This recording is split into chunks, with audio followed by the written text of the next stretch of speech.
choose, what sex would you choose to be born as? And it took me a while to wrap my head around the question itself, let alone the answer. I wondered, do they mean to equate sex with gender? And how am I going to structure my answer so it doesn't turn into an academic rant about the social construction of gender, or start talking about transgender rights and people in our society? About 7 drafts of an answer later, I decided to finally take the question at face value and treat it as a prompt to talk about my relationship with my own biological sex and gender identity. I'm a cisgender woman, so I was lucky enough to have been born with a vagina, the genitals that affirm the gender identity I align myself with. Arguably, I was also unlucky enough that that sex and gender happened to be female.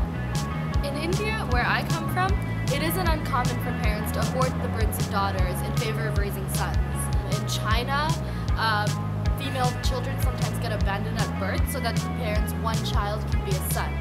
In numerous places around the world, for the girls who are given the right to live, a life of oppression and lack of agency often awaits. In fact, all over the world, those of us born with vaginas have to deal with problems designed specifically for us and vagina beings. We are targets for sexual assault and abuse.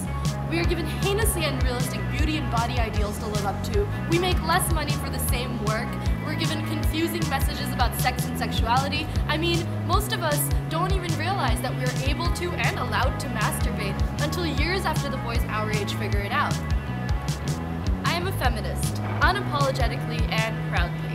So I spend the majority of my time studying about, thinking about, and writing and talking about the patriarchy, systems of oppression, and the engendered institutions of our society. So it's no secret to me that most of the time, life is much easier to get through with a penis than it is with a vagina.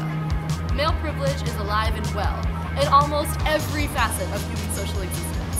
But despite knowing this, to answer your question, I would choose a vagina, my vagina. And I wouldn't choose femaleness only because I've developed a great relationship with my vagina at this point. I would choose it because I would choose myself. It's taken me a long time to learn to like or even love myself. I love my mind, I love my mistakes, I love my stretch marks and my cellulite, my hair and my eyes and my poetry and everything else. I think my power lies in the fact that I experience the world as myself, in a way that nobody else does. In fact, I think that's where all of our powers lie. So if I'm choosing myself, I'm choosing all of myself and every facet of my identity. And it just so happens that my biggest source of identity is feminism, which is informed more than anything by my femaleness. Because my femaleness makes me experience sexist and misogynistic oppression, it makes me empathetic to all kinds of oppression experienced by other people. It makes me passionate about justice and equality. It gives me incentive to learn, to write, to be brave, and to fight because it shows me, a woman in a male-centric world, what I'm fighting for.